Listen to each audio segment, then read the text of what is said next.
ಆಪಾದಮೌಲಿಪರ್ಯಂತಂ ಗುರುಣಾಮಾಕೃತಿಂ ಸ್ಮರೇತ್ ತೇನ ವಿಘ್ನಾಃ ಪ್ರಣಶ್ಯಂತಿ ಸಿದ್ಧ್ಯಂತಿ ಚ ಮನೋರಥಾಃ.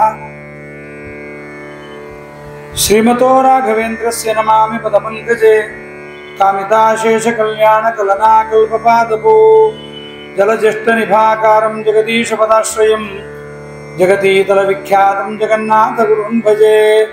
ಹರಿಕಥಾಮೃತ ಸಾರ ಗುರುಗಳ ಕರುಣದಿಂದಾಪನಿತು ಪೇಳುವೆ, ಪರಮ ಭಗವದ್ಭಕ್ತರು ಇದನ್ನು ಆದರದಿ ಕೇಳುವುದು.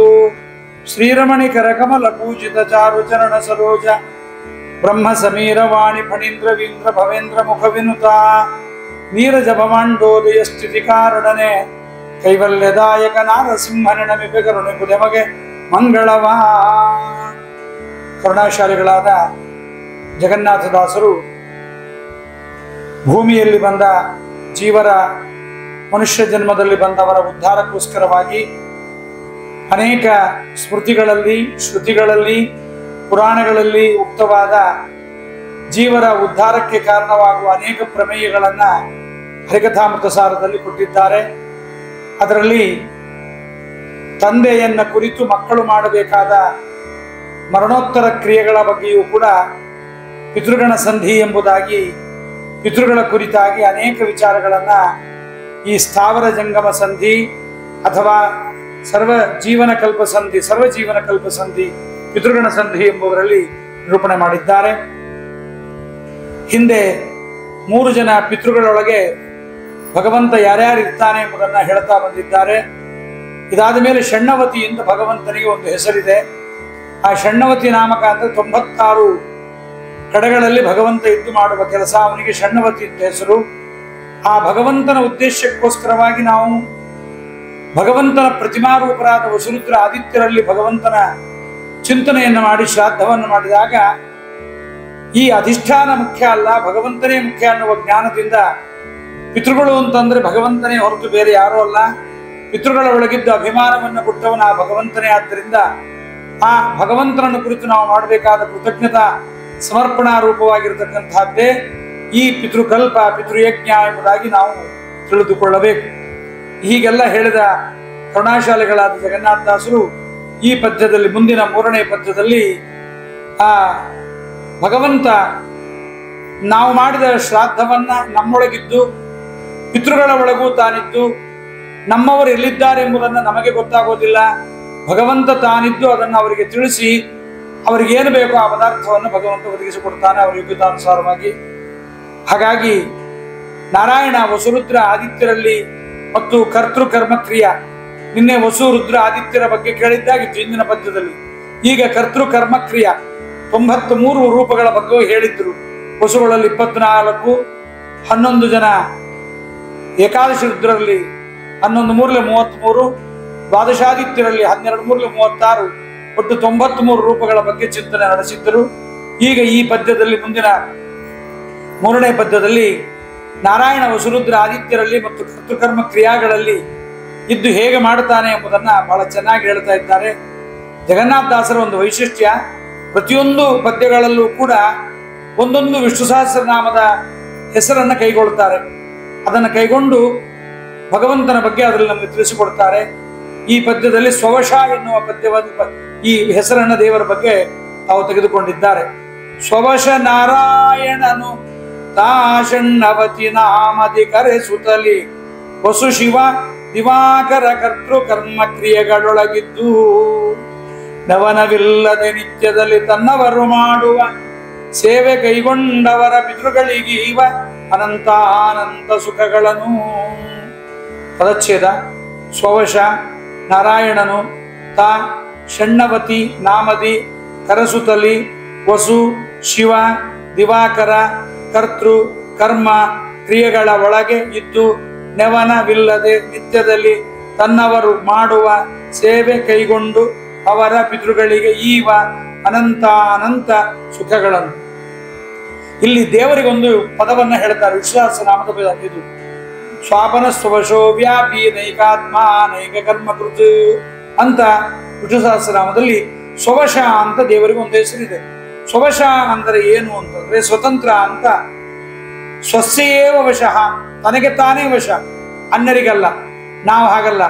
ಧನಕ್ಕೆ ವಶ, ಮನೆಗೆ ವಶ, ಸುಖಕ್ಕೆ ವಶ, ಅನ್ಯ ವಿಧೇಯವಾಗಿರ್ತಕ್ಕಂಥ ಇಂದ್ರಿಯಗಳಿಗೆ ವಶ, ಹೀಗೆ ನಾನಾ ರೀತಿಯ ಇನ್ನೊಬ್ಬರಿಗೆ ಬಾಗುವಿಕೆ ನಮ್ಮಲ್ಲಿದೆ. ಪರಮಾತ್ಮನಿಗೆ ಅದಿಲ್ಲ.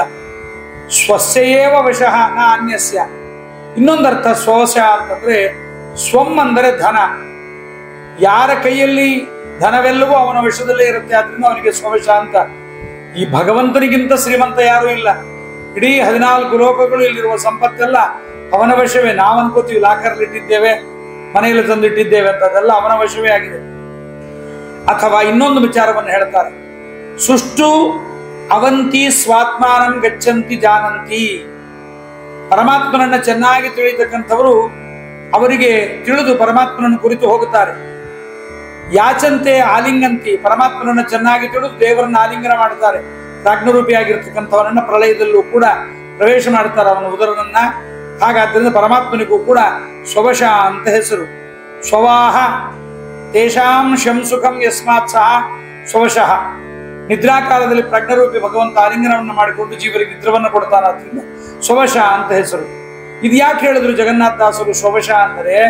ಸ್ವವಶ ಅಂದರೆ ಸ್ವತಂತ್ರನಾದ್ದರಿಂದ ಎಲ್ಲರ ಒಳಗಿದ್ದು ನಿಯಮನ ಮಾಡುವ ಸಾಮರ್ಥ್ಯ ಅವನಿಗುಂಟು.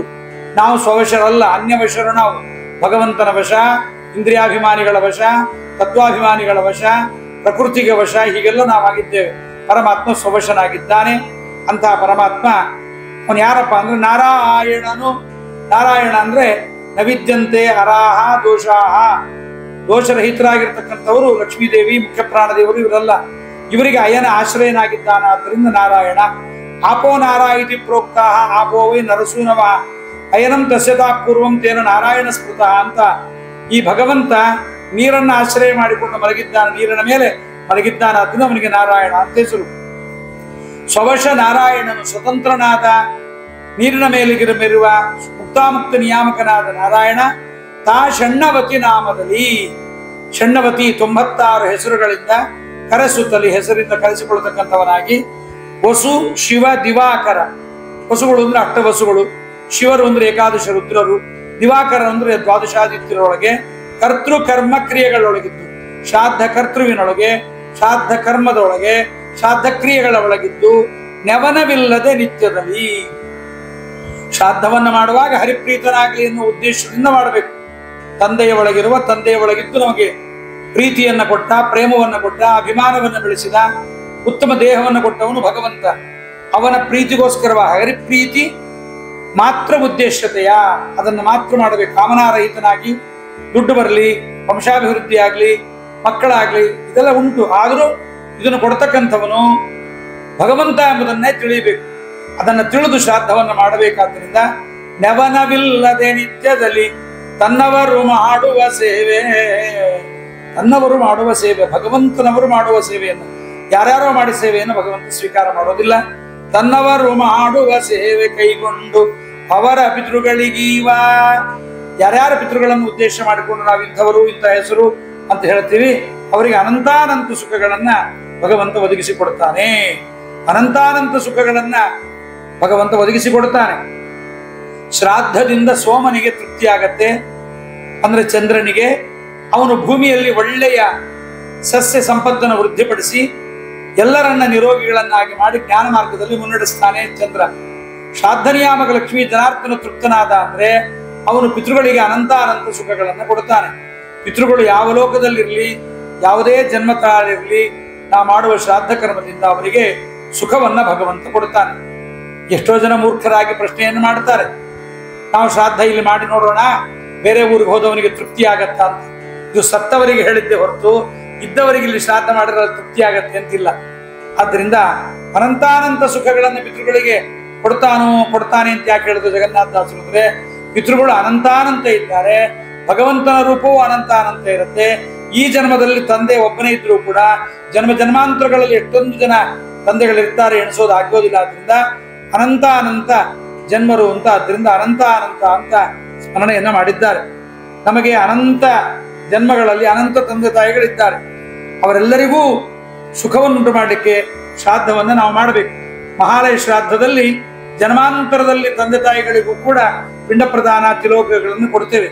ತಿಲೋದಕಗಳನ್ನ ಅನಂತಾನಂತ ಜನ್ಮಗಳ ತಂದೆ ತಾಯಿಗಳನ್ನು ಗುರುತಿಸಿ ಅವರಿಗೆ ಪಿಂಡ ಪ್ರದಾನ ಮಾಡಲು ನಾವು ಶಕ್ತರಾಗಿದ್ದರೂ ಕೂಡ ನಾವು ಈ ಜನ್ಮದ ತಂದೆ ತಾಯಿಗಳ ಹೆಸರನ್ನ ಹೇಳಿ ಗೋತ್ರವನ್ನು ಹೇಳಿ ಪಿಂಡ ಪ್ರದಾನವನ್ನ ಮಾಡಿದರೆ ಪಿತೃದೇವತೆಗಳು ಪ್ರಸನ್ನರಾಗಿ ಜನ್ಮಾಂತರದ ನಮ್ಮ ಪಿತೃಗಳಿಗೂ ಕೂಡ ಸುಖವನ್ನ ಕೊಡುತ್ತಾರೆ. ಪಿತೃಂತರ್ಗತ ಲಕ್ಷ್ಮೀ ಜನಾರ್ದನ ಸುಪ್ರೀತನಾದ ಅಂದ್ರೆ ಆ ಪರಮಾತ್ಮ ಸುಪ್ರೀತನಾದ್ರೆ ಕಿಮಲಭ್ಯಂ ಭಗವತಿ ಪ್ರಸನ್ನೇ ಶ್ರೀನಿಕೇತನ ಇದೇನೋ ಅಸಂಭವ ಅಲ್ಲ.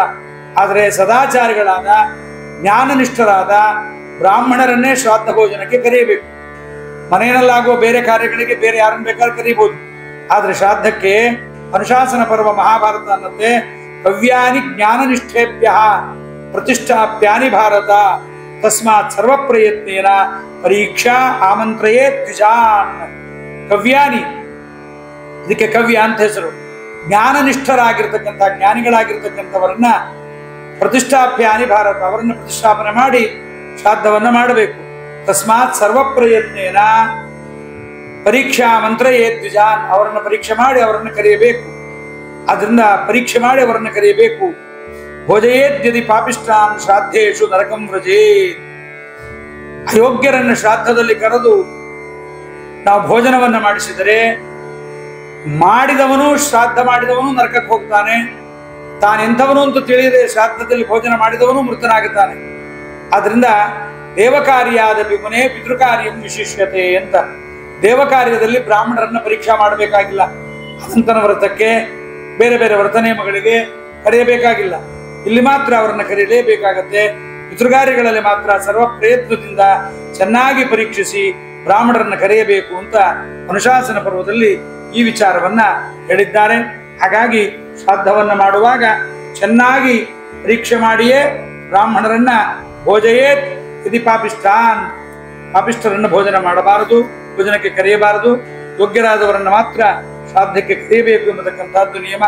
ಆದ್ದರಿಂದ ಈ ಮೂರನೆಯ ಪದ್ಯದಲ್ಲಿ ಸ್ವವಶ ನಾರಾಯಣನುತಃ ಷಣ್ಣವತಿ ನಾಮಧಿಕರ ಸುತಲಿ ವಸು ಶಿವ ದಿವಾಕರ ಕರ್ತೃ ಕರ್ಮ ಕ್ರಿಯೆಗಳೊಳಗಿದ್ದು ನವನವಿಲ್ಲದೆ ನಿತ್ಯದಲ್ಲಿ ತನ್ನವರು ಮಾಡುವ ಸೇವೆ ಕೈಗೊಂಡವರ ಪಿತೃಗಳಿಗೀವ ಅನಂತಾನಂತ ಸುಖಗಳನ್ನು.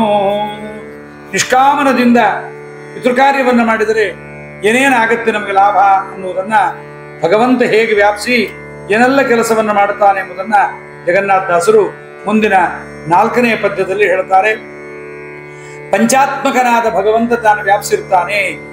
ತಂತು ಪಟದಂದದಲ್ಲಿ ಲಕುಮೀಕಾಂತ ಪಂಚಾತ್ಮಕನಿರಿಸಿ ವಸು ಕಂತು ಹರರವಿ ಕರ್ತೃಗಳೊಳಗಿದ್ದನವರತ ತನ್ನ ಚಿಂತಿಸುವ ಸಂತರನು ಗುರು ಮಧ್ವಾಂತರಾತ್ಮಕ ಸಂತೈಸುವನು ಸಂತತ ಅಖಿಲಾರ್ಥಗಳ ಪಾಲಿಸಿ ಇಹ ಪರಂಗಳಲ್ಲಿ. ಹೇಗೆ ಭಗವಂತ ತಾನು ಎಲ್ಲ ಕಡೆಯಲ್ಲಿ ವ್ಯಾಪಿಸಿರ್ತಾನೆ. ತಂತು ಪಟಗಳಂದದಲ್ಲಿ ಪದಚ್ಛೇದವನ್ನು ನೋಡೋಣ.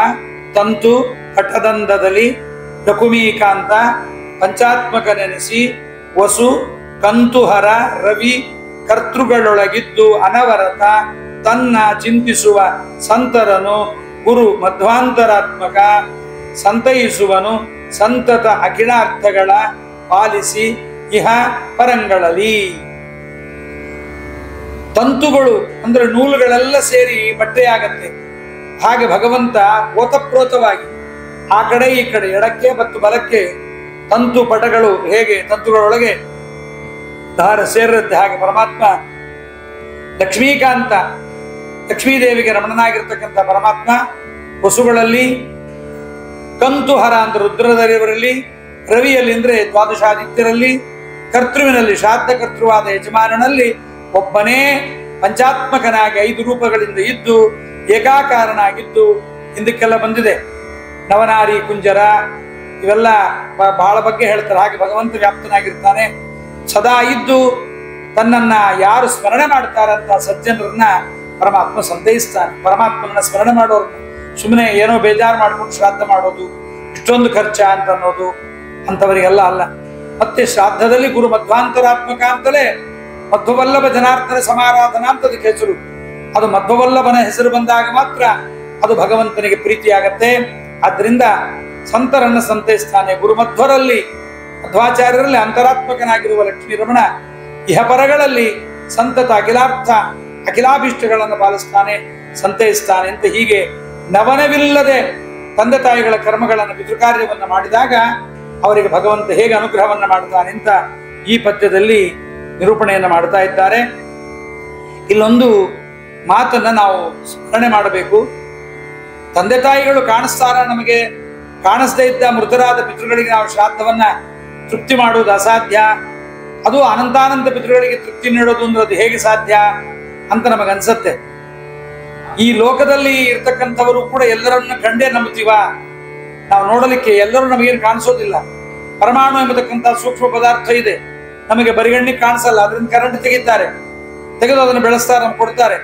ಕಾಣದೇ ಇದ್ದದ್ದನ್ನು ವಿಜ್ಞಾನಿಗಳು ಹೇಳ್ತಾರೆ ಅಂತ ನಂಬೋದಿಲ್ವೇ? ಆದ್ರಿಂದ ಪರಲೋಕವನ್ನು ಕಂಡಿರ್ತಕ್ಕಂತಹ ಜ್ಞಾನಿಗಳು ಹೇಳುವುದನ್ನು ನಂಬಬೇಕು. ಯಯಾತಿರಾಜ ಇವರೆಲ್ಲರ ಸಂವಾದವನ್ನ ಪುರಾಣಗಳಲ್ಲಿ ನಾವು ಕೇಳ್ತೇವೆ. ಅದನ್ನು ಕೇಳಿ ಸರಿಯಾದ ರೀತಿಯಲ್ಲಿ ನಾವು ಕೆಲಸವನ್ನು ಮಾಡಬೇಕು. ಆದರೂ ತಂದೆ ತಾಯಿಗಳು ಬದುಕಿದ್ದಾಗ ನಮ್ಮ ಎಲ್ಲ ಅಭೀಷ್ಟಗಳನ್ನ ಪೂರ್ಣ ಮಾಡ್ಲಿಕ್ಕೆ ಅಸಮರ್ಥರಾಗಿದ್ದ ತಂದೆ ಸತ್ತ ಮೇಲೆ ನಮ್ಮನ್ನು ಉದ್ಧಾರ ಮಾಡ್ಲಿಕ್ಕೆ ಸಮರ್ಥನಾಗುತ್ತಾನ ಅಂತಕ್ಕಂಥ ಒಂದು ಪ್ರಶ್ನೆ ಬರುತ್ತೆ. ಇದಕ್ಕೆ ಅನುಶಾಸನ ಪರ್ವದಲ್ಲಿ ಉತ್ತರವನ್ನ ಹೇಳ್ತಾರೆ. ಪ್ರೇತಾನುದ್ದಿಶ್ಯ ಯಾ ಪೂಜಾ ಕ್ರಿಯತೆ ಮಾನುಷೈರಿಹ ತೇನ ತುಷ್ಯಂತಿ ಪಿತರಃ ನ ಪ್ರೇತಾಃ ಪಿತರಸ್ಮೃತಾಃ.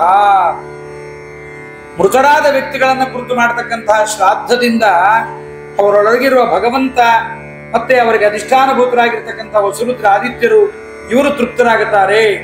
ಅದರಿಂದ ಇನ್ನೊಂದು ನಾವು ತಿಳಿಯಬೇಕು, ಶ್ರಾದ್ದ ಎಂಬತಕ್ಕಂಥದ್ದು ಸತ್ತ ತಂದೆಗೆ ಮಾಡತಕ್ಕಂಥ ಪೂಜೆ ಅಲ್ಲ, ಅವನ ಉದ್ದೇಶದಿಂದ ಮಾಡುವ ಪಿತೃಗಳ ಪೂಜೆ. ಸತ್ತವರೆಲ್ಲ ಪಿತೃಗಳಲ್ಲ, ಪಿತನ ಉದ್ದೇಶವಾಗಿ ಮಾಡುವ ಪಿತೃದೇವತೆಗಳ ಪೂಜೆಯಿಂದ ಪಿತೃದೇವತೆಗಳು ತೃಪ್ತರಾಗಿ ಫಲ ನೀಡುತ್ತಾರೆ. ಆದ್ದರಿಂದ ನಾವು ಪ್ರತಿಮಾಗ ಪೂಜೆ ಮಾಡಿದ್ರೆ ಪ್ರತಿಮೆಗಲ್ಲ, ಪ್ರತಿಮೆಯ ಒಳಗಿರುವ ದೇವತೆಗೆ ಪೂಜೆ ಅಂತ. ಹಾಗೆ ಪಿತನಿಗೆ ಪೂಜೆಯಲ್ಲ, ಅವರೊಳಗಿರುವ ಅಂತರ್ಯಾಮಿಗೆ ಮತ್ತು ಪಿತೃದೇವತೆಗಳಿಗೆ ಪೂಜೆಯೇ ಶ್ರಾದ್ದ. ಇದನ್ನು ನಾವು ತಿಳಿಯಬೇಕು. ಪಿತೃದೇವತೆಗಳಲ್ಲ, ಪಿತೃದೇವತೆಗಳು ಕೂಡ ಸ್ವರ್ಗಲೋಕದಲ್ಲಿ ಇರ್ತಾರೆ.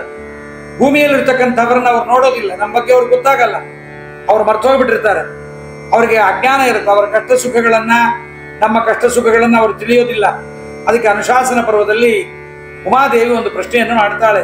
ತ್ರಿಪಿಷ್ಟಪಸ್ತಾಹ ವೈ ಭೂಮೌ ದೇವಾ ಮಾನುಷ ಚೇಷ್ಟಿತಂ ಕಥಂ ಜ್ಞಾಸ್ಯಂತಿ ವಿಧಿವತ್ ತನ್ನೇ ಶಂಸಿತುಮರ್ಹಸಿ ಎಂದು ಕೇಳ್ತಾಳೆ. ದೇವತೆಗಳು ಅಥವಾ ಪಿತೃದೇವತೆಗಳು ಸತ್ತವರು ನಮ್ಮ ಬಗ್ಗೆ ತಿಳಿಯದೇ ಇದ್ದರೂ ಕೂಡ ನಮ್ಮೊಳಗೆ ಅವರೊಳಗಿರುವ ಅಂತರಾತ್ಮನಾಗಿರ್ತಕ್ಕಂಥ ಭಗವಂತ ತಿಳಿತಾನೆ. ನಮ್ಮೊಳಗಿರುವ ಅವರೊಳಗಿರುವ ಅಂತರಾತ್ಮ ಒಬ್ಬನೇ. ನಮ್ಮ ಅಂತರಾತ್ಮನೇ ಅವರೊಳಗೆ ಅಂತರಾತ್ಮನಾಗಿರ್ತಾನೆ, ಅವರ ಅಂತರಾತ್ಮನೇ ನಮ್ಮಲ್ಲಿ ಅಂತರಾತ್ಮನಾಗಿರ್ತಾನೆ.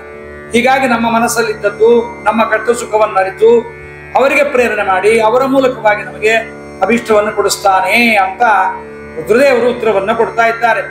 ಪ್ರಾಣಿನಾಂತು ಶರೀರೇಶು ಅಂತರಾತ್ಮ ವ್ಯವಸ್ಥಿತ ಆತ್ಮ ಮನೋ ವ್ಯವಸ್ಥಾನಾತ್ ಸರ್ವಂ ವೇತ್ತಿ ಶುಭಾಶುಭಂ ಅಂತ. ಎಲ್ಲರಿಗೆ ಏನೇನು ಬೇಕೋ ಅದನ್ನು ಭಗವಂತ ಮಾಡ್ತಾನೆ. ಒಬ್ಬರಿಗೊಂದು ಮಾಡ್ತಾನೆ, ಒಬ್ಬರಿಗೊಂದು ಮಾಡ್ತಾನೆ ಅಂದ್ರೆ ಜೀವರಿಗೆ ಭೇದ ಇದೆ, ಜೀವರ ಕರ್ಮಗಳಿಗೆ ಭೇದ ಇದೆ, ಜೀವರಲ್ಲಿ ತಾರತಮ್ಯ ಇದೆ. ಅವರವರ ಯೋಗ್ಯತೆ ತಾರತಮ್ಯಕ್ಕೆ ಅನುಗುಣವಾಗಿ ಭಗವಂತ ತಾನ ಆ ಕೆಲಸವನ್ನು ಮಾಡ್ತಾನೆ. ಆದ್ರಿಂದ ಪಿತನ ಉದ್ದೇಶದಿಂದ ಪಿತೃದೇವತೆಗಳನ್ನಲ್ಲ, ಪಿತೃದೇವತೆಗಳ ಪ್ರತೀಕದಲ್ಲಿ ಪಿತನ ಅಂತರಾತ್ಮನೇ ಕರ್ತುಗಳಾಗಿ ನಮ್ಮೊಳಗೆ ಇದ್ದಾನೆ ಅಂತ ತಿಳಿಯಬೇಕು. ಅದಕ್ಕೆ ನಮ್ಮಲ್ಲಿ ಸಂಪ್ರದಾಯ ಅಸ್ಮತ್ ಪಿತರಂ ಶರ್ಮಾಣಂ ಗೋತ್ರಂ ವಸುರೂಪಂ ತದಂತರ್ಯಾಮಿ ಪ್ರದ್ಯುಮ್ನಂ ಸ್ವಧಾ ನಮಸ್ತರ್ಪಯಾಮಿ ಅಂತ ಹೇಳಿ ನಾವು ಹೇಳ್ತೇವೆ. ಅದರಿಂದ ಗುರು ಮಧ್ವಾಂತರಾತ್ಮಕ ಸಂತೈಸ್ತಾನಂತೆ. ಆತ ನಮಗೆ ಬೇಕಾದದ್ದನ್ನು ಕೊಡ್ತಾನೆ. ತನ್ನ ಪೂಜೆಯನ್ನು ಕೈಗೊಂಡು ಭಗವಂತ ತನ್ನವರಾಗಿರ್ತಕ್ಕಂಥ ಸಜ್ಜನರಿಗೆ ಬೇಕಾದ ಮನೋಭಿಷ್ಟಗಳನ್ನ ಪರಮಾತ್ಮ ಪೂರೈಸ್ತಾನೆ. ಆದ್ರಿಂದ ವಸುಗಳು 8 ಜನ, ರುದ್ರರು 11 ಜನ, ಆದಿತ್ಯರು 12 ಜನ. ಇವರು ಪುನಃ ಪ್ರತಿಯೊಬ್ಬರು ವೈಕಾರಿಕ, ತೈಸ, ತಾಮಸಾಂಬ ತ್ರಿವಿಧ ಅಹಂಕಾರಗಳಲ್ಲಿ 3 ರೂಪಗಳಿಂದ ಇರ್ತಾರೆ. ಈ ಎಲ್ಲರನ್ನ ಪೂಜಿಸೋದು ನಮಗೆ ಕಷ್ಟ ಸಾಧ್ಯ. ಅದಕ್ಕೆ ಅವರ ಪ್ರೀತಿಯ ಉದ್ದೇಶದಿಂದ ಅವರ ಅಂತರಾತ್ಮನನ್ನ ಒಬ್ಬನನ್ನ ಪೂಜಿಸ್ತೇವೆ. ಅವರ ಅಂತರಾತ್ಮ ಒಬ್ಬನೇ. ಈ 93 ಜನರೊಳಗಿರ್ತಕ್ಕಂಥ ಅಂತರಾತ್ಮ ಒಬ್ಬನೇ, ಬೇರೆ ಬೇರೆ ಅವನಿಗೆ ಭೇದ ಇಲ್ಲ. ಅಂತರಾತ್ಮ ಒಬ್ಬನೇ. ಗುರು ಮಧ್ವರಾಯರು ಅವರ ಅಂತರ್ಗತನಾಗಿ ಅವನಿದ್ದಾನೆ. ಅವನಿಗೆ ಅಂತರ್ಗತರಾಗಿ ಗುರು ಮಧ್ವಾಂತರ್ಗತನಾಗಿ ಮಧ್ವವಲ್ಲಭ ಜನಾರ್ಥ ಇದ್ದಾನೆ ಅಂತ ನಾವು ಶ್ರಾದ್ದವನ್ನು ಮಾಡಿದ್ರೆ ತೃಪ್ತನಾಗಿ ಪರಮಾತ್ಮನ ಮೂಲಕ ಪಿತೃಗಳಿಗೂ, ಪಿತೃಗಳ ಮೂಲಕ ಪಿತನಿಗೂ, ಯಜಮಾನರಿಗೂ ಸುಖ ಕೊಡಿಸ್ತಾನೆ. ಮಧ್ವಾಂತರ್ಗತನಿಗೆ ಪೂಜೆ ಮಾಡಿದ್ರೆ ಅದು ಸಫಲವಾಗತ್ತೆ. ಆದ್ರಿಂದ ಮಧ್ವಾಂತರ್ಗತ ಇಲ್ಲದೆ ನಾವು ಏನೋ ಅಂತರ್ಗತ ಹೇಳಿ ಪೂಜೆ ಮಾಡ್ತೀವಿ ಅಂತಂದ್ರೆ ಶ್ರಾದ್ದ ಅದು ತೃಪ್ತಿ ಆಗೋದಿಲ್ಲ. ಯಾಕೆಂದ್ರೆ ಶ್ರಾದ್ದದಲ್ಲಿ ಅದು 5 ವಿಧವಾದ ಶ್ರಾದ್ದ ಇದೆ ಅಂತಾರೆ. ಅದೈವ, ಅಸುರ, ಮೂಢ, ರಾಕ್ಷಸ, ನಾರಕ ಅಂತ 5 ವಿಧವಾದ ಶ್ರಾದ್ದಗಳಿದೆ ಅಂತಾರೆ. ಏನೇನದು ಅಂತಂದ್ರೆ ಪರಮಾತ್ಮನನ್ನ ಸ್ಮರಣೆ ಮಾಡದೆ, ದೇವರ ಸ್ಮರಣೆ ಇಲ್ಲ ಶ್ರಾದ್ದದಲ್ಲಿ, ದೇವರಿಗೆ ಅರ್ಪಣೆ ಇಲ್ಲ, ವಿಷ್ಣು ನೈವೇದ್ಯ ಮಾಡದೆ, ದಾನ ಮಾಡದೆ, ವಿಷ್ಣು ನೈವೇದ್ಯ ದಾನವನ್ನ ಮಾಡದೆ, ವೈಶ್ವದೇವಾದಿಗಳನ್ನ ಮಾಡದೆ ಮಾಡುವ ಶ್ರಾದ್ದ ಅದೈವ. ದೇವರ ಸ್ಮರಣೆಯೇ ಇಲ್ಲ, ದೇವರಿದ್ದಾನೆಂಬ ಜ್ಞಾನ ಇಲ್ಲ. ಎಷ್ಟೋ ಜನ ಇದನ್ನ ತಿಳಿಯೋದೇ ಇಲ್ಲ, ಹಾಗೆ ಮಾಡ್ತಾ ಇರ್ತಾರೆ. ಹಾಗಾಗಬಾರದು. ಇನ್ನು ಇದಾದ ಮೇಲೆ ಯಾರು ವಿಷ್ಣು ಭಕ್ತರಾಗೋದಿಲ್ಲ ಅಂತ ಬ್ರಾಹ್ಮಣರಿಗೆ, ಚಕ್ರಸಂಕ್ರಾಂತಿ ಅಲ್ಲದೇ ಇದ್ದ ಬ್ರಾಹ್ಮಣರಿಗೆ ಮಾಡತಕ್ಕಂಥ ಪೂಜೆ ಅದು ಆಸುರಿ ಪೂಜೆ ಆಗತ್ತೆ. ಅದಕ್ಕೆ ಅನೇಕ ಮತಸ್ಥರಲ್ಲಿ ಶ್ರಾದ್ದದ ದಿವಸ ಗೋಪಿಚಂದ್ರವನ್ನು, ಊರ್ಧ್ವಪುಂಡ್ರವನ್ನು ಇಟ್ಟುಕೊಂಡೇ ಇದು ಭಾಗವತ ಸಂಪ್ರದಾಯ ಅಂತ ಶ್ರಾದ್ದವನ್ನ ಮಾಡ್ತಾರೆ. ಅದು ಮಾಡದೇ ಇದ್ರೆ ಅದು ಆಸುರ ಪೂಜೆ ಆಗತ್ತೆ. ಇನ್ನಿದಾದ ಮೇಲೆ ಪ್ರದ್ಯುಮ್ನಾದಿ ಪಂಚಮೂರ್ತಿಗಳು, ಪ್ರದ್ಯುಮ್ನ ಮೂರ್ತಿಗಳನ್ನು ಹೇಳಿದ್ರಲ್ಲ, ಪಂಚಮೂರ್ತಿಗಳೇ ಬೇರೆ, ವಿಷ್ಣು ಬೇರೆ, ಪಿತೃದೇವತೆಗಳಂತೆ ಶ್ರಾದ್ದಗಳಲ್ಲಿ ಅವನಿಗೆ ಬೇರೆ ಒಂದು ಸ್ಥಾನವ ಅಂತ ತಿಳಿದು ಶ್ರಾದ್ದವನ್ನ ಮಾಡಿದ್ರೆ ಅದು ಮೂಢ ಶ್ರಾದ್ದ ಆಗತ್ತೆ. ಇದೊಂದು ಶ್ರಾದ್ದ ಆಯ್ತು. ಪಿತೃಗಳಲ್ಲಿ ಪ್ರದ್ಯುಮ್ನ ಸಂಕರ್ಷಣ ವಾಸುದೇವರನ್ನು, ವಿಶ್ವೇ ದೇವತೆಗಳಲ್ಲಿ ಅನಿರುದ್ಧನನ್ನ ಪೂಜೆ ಮಾಡದೇ ಇರತಕ್ಕಂಥ ಶ್ರಾದ್ದ ರಾಕ್ಷಸ ಶ್ರಾದ್ದವಾಗುತ್ತೆ. ಇದನ್ನೆಲ್ಲ ವ್ಯಾಖ್ಯಾನಕಾರರುಗಳು ಬಹಳ ಅನೇಕ ಕಡೆ ಸ್ಮೃತಿಗಳಲ್ಲಿ ಅನೇಕ ಕಡೆ ನಿರೂಪಣೆ ಮಾಡಿದ್ದಾರೆ. ಇನ್ನು ಅಗ್ನೌಕರಣ, ಪಿತೃಗಳಿಗೆ ಅನ್ನಾಹುತಿಯನ್ನು ನೀಡಿದ ಬಳಿಕ ಶೇಷವನ್ನ ಪಿತೃಗಳಿಗೆ ಕೊಟ್ಟಿದ್ದ ಅನ್ನವನ್ನ ವಿಷ್ಣುವಿಗೆ ಅರ್ಪಣೆ ಮಾಡಿದರೆ ಸ್ವರ್ಗದಲ್ಲಿರುವ ಪಿತೃಗಳು ಕೂಡ ನರಕದಲ್ಲಿ ಬಿಡುತ್ತಾರೆ. ಈ ಶ್ರಾದ್ದ ನಾರಕ ಶ್ರಾದ್ದ ಅಂತಾರೆ. ನೋಡ್ರಿ, ಒಂದು ಶ್ರಾದ್ದ ಮಾಡುವಾಗ ವ್ಯತ್ಯಾಸ ಮಾಡಿ ಏನಾರ ಮಾಡಿಬಿಟ್ರೆ ವೈಷ್ಣುದೇವ ಇಲ್ಲದೆ ಮಾಡೋಣ, ವಿಷ್ಣು ಭಕ್ತರು ಇಲ್ಲದೆ ಮಾಡೋಣ, ದೇವರಿಗೆ ನೈವೇದ್ಯ ಮಾಡದೆ ಶ್ರಾದ್ದವನ್ನ ಮಾಡೋಣ. ಯಾರೋ ಅನ್ನ ಮಾಡಿಕೊಡ್ತಾರೆ, ನೈವೇದ್ಯ ಇಲ್ಲ, ವೈಷ್ಣುದೇವ ಇಲ್ಲ ಶ್ರಾದ್ದ ಮಾಡತಕ್ಕಂಥ ಅನ್ನಕ್ಕೆ. ಮತ್ತು ಪರಮಾತ್ಮನಿಗೆ ಬೇರೆ ಒಂದು ಸ್ಥಾನವನ್ನು ಕಲ್ಪನೆ ಮಾಡಿ ಪರಮಾತ್ಮನನ್ನು ಬೇರೆ ಪೂಜೆ ಮಾಡೋಣ, ಇವೆಲ್ಲ ಮೂಢ ಪೂಜೆ ಆಗತ್ತೆ. ಪ್ರದ್ಯುಮ್ನ ಸಂಕರ್ಷಣ ವಾಸುದೇವರನ್ನ ಸ್ಮರಣೆ ಮಾಡದೆ, ವಿಶ್ವದೇವತೆಗಳನ್ನ ಅನಿರುದ್ಧನ ಸ್ಮರಣೆ ಮಾಡದೆ ಇರತಕ್ಕಂಥ ರಾಕ್ಷಸ ಪೂಜೆ ಇವೆಲ್ಲ ಆಗಬಾರದು. ಆದ್ರಿಂದ ಗುರು ಮಧ್ವಾಂತರಾತ್ಮಕನಾಗಿರ್ತಕ್ಕಂಥ ಪರಮಾತ್ಮನನ್ನ ಆಕಣಾಶ್ಮರು ಅಂತ ಅನಿಸಿಕೊಂಡಿರ್ತಕ್ಕಂಥ, ಆಕಣಾಶ್ಮ ಸಮರು ಅಂತ ಅನಿಸಿರ್ತಕ್ಕಂಥ ಮಧುರಾಯರು ಅಸುರಾದಿ ರಾಕ್ಷಸಗಳನ್ನು ದೂರ ಮಾಡಿ ಶ್ರಾದ್ದವನ್ನ ತಾವೇ ಪಂಚಾತ್ಮಕ ಲಕ್ಷ್ಮೀಕಾಂತನಿಗೆ ಅರ್ಪಣೆ ಮಾಡುತ್ತಾರೆ. ಆದ್ದರಿಂದ ಇದನ್ನ ಮಾಡೋದ್ರಿಂದ ಭಗವಂತ ತೃಪ್ತನಾಗುತ್ತಾನೆ. ಹೀಗೆ ನಾವು ಶ್ರಾದ್ದವನ್ನ ಮಾಡಬೇಕು. ಹಾಗೆ ಮಾಡಿದಾಗ ಮಾತ್ರ ಪರಮಾತ್ಮ ಗುರು ಮಧ್ವಾಂತರಾತ್ಮಕ ಸಂತೈಸ್ತಾನೆ. ದೇವರೇ ನಮಗೆ ಸಂತೋಷವನ್ನು ಕೊಡೋದು, ನಮ್ಮ ಮೃತರಾದ ತಂದೆ ತಾಯಿಗಳಲ್ಲ. ಅದಕ್ಕೆ ಶ್ರಾದ್ದವನ್ನು ಮಾಡುವಾಗ ಭಾರತೀಯ ರಮಣ ಮಧ್ವೋಲ್ಲಭ ಜನಾರ್ದನ, ಆ ಜನಾರ್ದನ ರೂಪ ಎಷ್ಟು ಎನ್ನುವುದನ್ನೆಲ್ಲ ಜಗನ್ನಾಥದಾಸರು ಹರಿಕಥಾಮೃತಸಾರದ ಮುಂದಿನ ಪದ್ಯಗಳಲ್ಲಿ ಬೇಕಾಗಿ ನಿರೂಪಣೆ ಮಾಡಿದ್ದಾರೆ. ಭಗವಂತನ ರೂಪಗಳೆಷ್ಟು, ನಾವು ಶ್ರಾದ್ದವನ್ನು ಮಾಡುವ ವೈಷ್ಣುದೇವ ಯಾವಾಗ ಮಾಡಬೇಕು, ವೈಷ್ಣುದೇವ ಮಾಡದೆ ಶ್ರಾದ್ದವನ್ನು ಮಾಡಬಾರದು, ಮತ್ತೆ ತುಳಸಿ ಇಲ್ಲದೆ, ಮತ್ತೆ ಶ್ರೇಷ್ಠವಾಗಿರ್ತಕ್ಕಂಥ ಕಾಡಿಗರಿಗೂ ಅಂದ್ರೆ ಭೃಂಗರಾಜ ಇಲ್ಲದೆ ಶ್ರಾದ್ದವನ್ನ ಹೇಗೆ ಮಾಡಿದ್ರೆ ಏನು ಅರ್ಥ ಆಗತ್ತೆ ಎಂಬುದನ್ನೆಲ್ಲ ನಿರೂಪಣೆ ಮಾಡ್ತಾರೆ. ಒಂದು ವಿಷ್ಣು ತುಳಸಿ ದಳವನ್ನ ಇಟ್ಟು ಶ್ರಾದ್ದವನ್ನ ಮಾಡಿದರೆ ಎಷ್ಟು ಅನಂತ ಪುಣ್ಯ ಬರುತ್ತೆ, ಮತ್ತೆ ತಿಲದಿಂದ ಏನು ಪುಣ್ಯ, ದರ್ಭೆಯಿಂದ ಏನು ಪುಣ್ಯ, ಮತ್ತು ಇವನ್ನೆಲ್ಲ ಯವದಿಂದ, ಗುಡದಿಂದ ಇವುಗಳೆಲ್ಲವನ್ನು ಕೂಡ ನಿರೂಪಣೆ ಮಾಡ್ತಾರೆ. ಅದನ್ನು ನಿರೂಪಣೆ ಮಾಡ್ತಾ ಇನ್ನು ಶ್ರಾದ್ದವನ್ನ ಮಾಡುವಾಗ ಕರ್ತೃವಿಗೆ ಒಂದಷ್ಟು ನಿಯಮಗಳಿದೆ. ಶ್ರಾದ್ದವನ್ನ ಮಾಡತಕ್ಕಂಥವನು ಅವತ್ತು ಕ್ಷೌರವನ್ನ ಮಾಡಿಸಿಕೊಳ್ಳಬಾರದು, ವೀಳ್ಯದೆಲೆಯನ್ನ ತಾಂಬೂಲವನ್ನು ಹಾಕೊಳ್ಳಬಾರದು, ಊರಿಂದ ಊರಿಗೆ ಸಂಚಾರ ಮಾಡಬಾರದು, ಔಷಧಿಗಳನ್ನ ಅತಿ ತೆಗೆದುಕೊಳ್ಳಲೇಬೇಕು ಅಂತಿದ್ರೆ ಔಷಧಗಳನ್ನ ತೆಗೆದುಕೊಳ್ಳಬೇಕು, ಇಲ್ಲದಿದ್ರೆ ಬಿಡಬಹುದು. ಇದಾದ ಮೇಲೆ ಪತ್ನಿ ಸಂಘವನ್ನ ಮಾಡಬಾರದು, ಮತ್ತೆ ಶ್ರಾದ್ದದ ಕಾಲದಲ್ಲಿ ಕೋಪಕ್ಕೆ ಒಳಗಾಗಬಾರದು. ಅದಾದ ಮೇಲೆ ಕ್ಷೌರವನ್ನ ಮಾಡಿಸಿಕೊಳ್ಳಬಾರದು. ಮುಖ್ಯವಾಗಿ ಅನೇಕರು ತಂದೆ ಶ್ರಾದ್ದ ಅಂತ ಕ್ಷೌರ ಮಾಡಿಸಿಕೊಂಡು ನೀಟಾಗಿ ಶ್ರಾದ್ದಕ್ಕೆ ಬರ್ತಾರೆ. ಶ್ರಾದ್ದದ ದಿವಸ ಕ್ಷೌರ ಅನ್ನತಕ್ಕಂಥದ್ದು ಅತ್ಯಂತ ಅವಿಹಿತವಾಗಿರ್ತಕ್ಕಂಥದ್ದು. ಮತ್ತು ಶ್ರಾದ್ದದಲ್ಲಿ ಅಡಿಗೆಗಳನ್ನ, ಇಷ್ಟ ಬಂದ ಅಡಿಗೆಗಳನ್ನೆಲ್ಲ ಮಾಡಿಸಬಾರದು ಶ್ರಾದ್ದದ ದಿವಸ. ಅದು ಪಿತೃಗಳಿಗೆ ಯಾವ್ದು ಅಡಿಗೆ ಮಾಡಬೇಕು ಅಂತ ಹೇಳಿದ್ದಾರೆ ಅದೇ ಮಾಡಬೇಕು ನಾವು. ಇದೆಲ್ಲವನ್ನ ಜಗನ್ನಾಥದಾಸರು ಹೇಳ್ತಾ, ತಂದೆ ತಾಯಿಗಳ ಪ್ರೀತಿಗೋಸುಗ ನಿಂದ್ಯ ಕರ್ಮವ ತೊರೆದು ವಿಹಿತಗಳೊಂದು ಮೀರದೆ ಸಾಂಗ ಕರ್ಮಗಳ ಆಚರಿಸುವರು. ವಂದನೀಯರ ಗಿಡಯೊಳಗೆ ದೈನಂದಿನದಿ ದೈಹಿಕ ಸುಖದಿಂದ ಬಾಳ್ವರು. ಬಹು ದಿವಸದಲ್ಲಿ ಕೀರ್ತಿಯುತರಾಗಿ. ನಾವು ಚೆನ್ನಾಗಿ ಬಾಳಬೇಕು ಅಂದ್ರೆ ಈ ಪಿತೃಗಳ ಶ್ರಾದ್ದವನ್ನ ಮಾಡಲೇಬೇಕು. ತಂದೆ ತಾಯಿಗಳ ಪ್ರೀತಿಗೋಸ್ಕರವಾಗಿ ನಿಂದೆ ಕರ್ಮವನ್ನ ತೊರೆದು.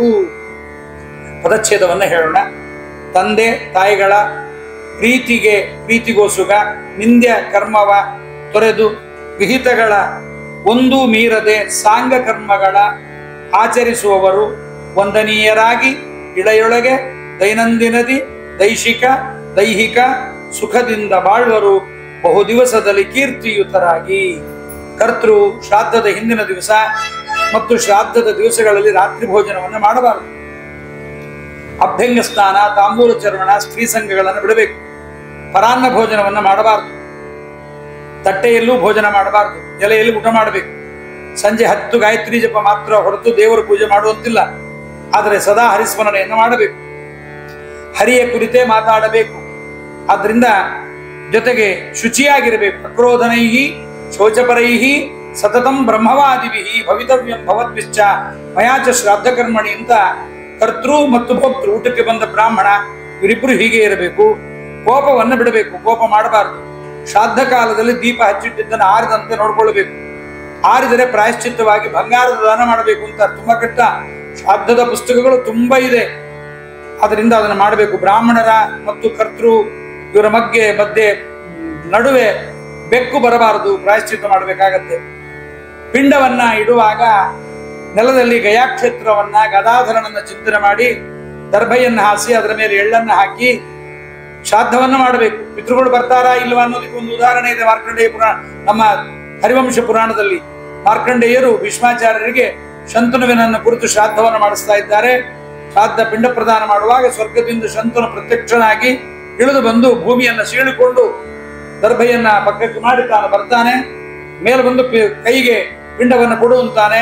ಆದರೆ ಶಂತನು ಬಂದಿದ್ದನ್ನು ನೋಡಿದರೂ ಕೂಡ ಭೀಷ್ಮ ಹೇಳ್ತಾನೆ, ಸತ್ತವರಿಗೆ ಇದು ದರ್ಭೆ ಮೂಲದಲ್ಲಿ ವಸುರುದ್ರ ಆದಿತ್ಯರ ಮೂಲಕವಾಗಿಯೇ ಶ್ರಾದ್ದವನ್ನು ಮಾಡಬೇಕು ಅಂತ ಹೇಳಿದ್ದಾರೆ. ಹೀಗೆಲ್ಲೂ ನೈಷಕಲ್ಪ ನಾನು ಎಲ್ಲೂ ನೋಡಿಲ್ಲ, ಆದ್ರಿಂದ ಕೊಡೋದಿಲ್ಲ ಅಂತಾನಾಗ ಪ್ರೀತನಾಗಿರ್ತಕ್ಕಂಥ ನಮ್ಮ ಶಂತನು ಇಚ್ಛಾಮರಣದ ವರವನ್ನು ಕೊಡ್ತಾನೆ ಎಂಬುದನ್ನು ನಾವು ಕೇಳ್ತೀವಿ. ಮತ್ತು ಶ್ರಾದ್ದಕ್ಕೆ 10 ಪದಾರ್ಥ ಅಂತ ಕೆಲವು ಕಡೆ, 8 ಪದಾರ್ಥ ಅಂತ ಕೆಲವು ಕಡೆ. ಪಿಂಡವನ್ನ ಮಾಡುವಾಗ ಪಿಂಡ ಅಂದ್ರೆ ಮತ್ತೇನಿಲ್ಲ. ಅನೇಕರಿಗೆ ಪಿಂಡ ಅಂದ್ರೆ ಏನೋ ವಾಗತ್ಯದ ಮಾತು ಅಂತ ತಿಳ್ಕೊಂಡಿದ್ದಾರೆ. ಪಿಂಡ ಅಂದ್ರೆ ಉಂಡೆ ಅಂತ ಅರ್ಥ, ಅನ್ನದ ಮುದ್ದೆ ಅಂತ.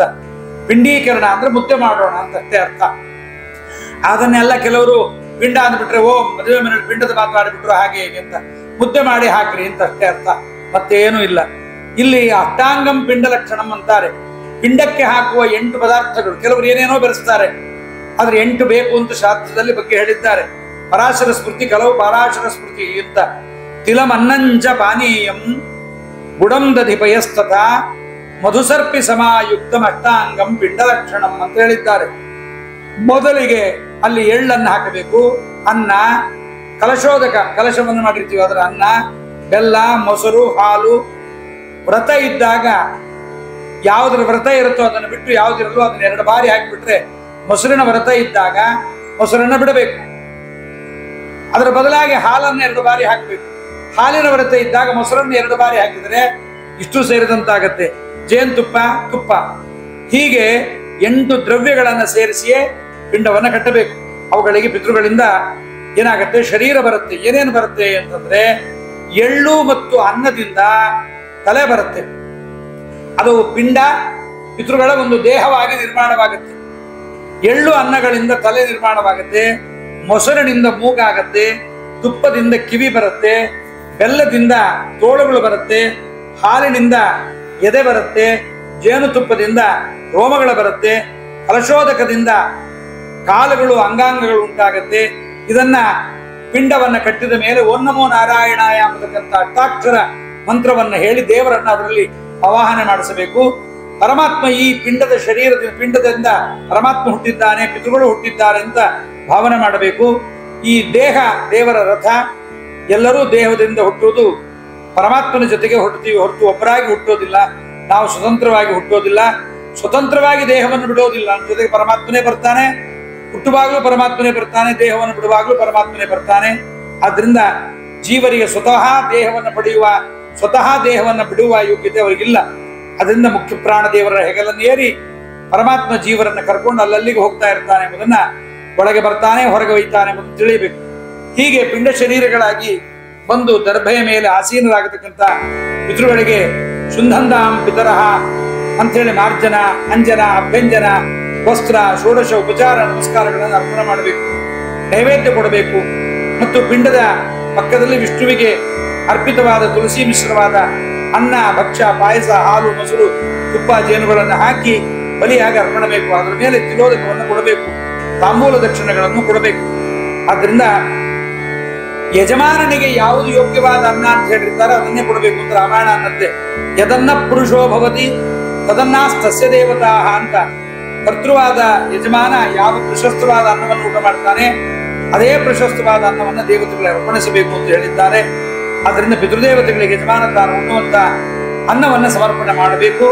ಯದ್ಯಪಿ ಈ ಅನ್ನವೇ ಮರಣ ಹೊಂದಿದ್ದ ನಮ್ಮ ತಂದೆ ತಾಯಿಗಳಿಗೆ ಸಿಗೋದಿಲ್ಲ. ಯಾಕೆಂದ್ರೆ ಅವರು ಜನ್ಮಾಂತರದಲ್ಲಿ ದೇವತೆಗಳಾಗಿರಬಹುದು, ಗಂಧರ್ವರಾಗಿರಬಹುದು, ಮನುಷ್ಯರಾಗಿರಬಹುದು, ಪಶುಗಳಾಗಿರಬಹುದು, ರಾಕ್ಷಸರಾಗಿರಬಹುದು, ಯಾವುದೇ ಶರೀರದಿಂದ ಹುಟ್ಟಿರಬಹುದು.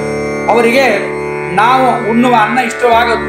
ಅದಕ್ಕೆ ಭವಾಂತರ ಗತಾನಪಿ ಪ್ರಾಣಿನ ಪ್ರಣಯಂತಿಯತೆ ತದಾಹಾರತ್ವಮಾಗತ ಅಂತ ಮತ್ಸ್ಯಪುರಾಣದ ವಚನ ಇದನ್ನು ಹೇಳ್ತಾ ಇದೆ.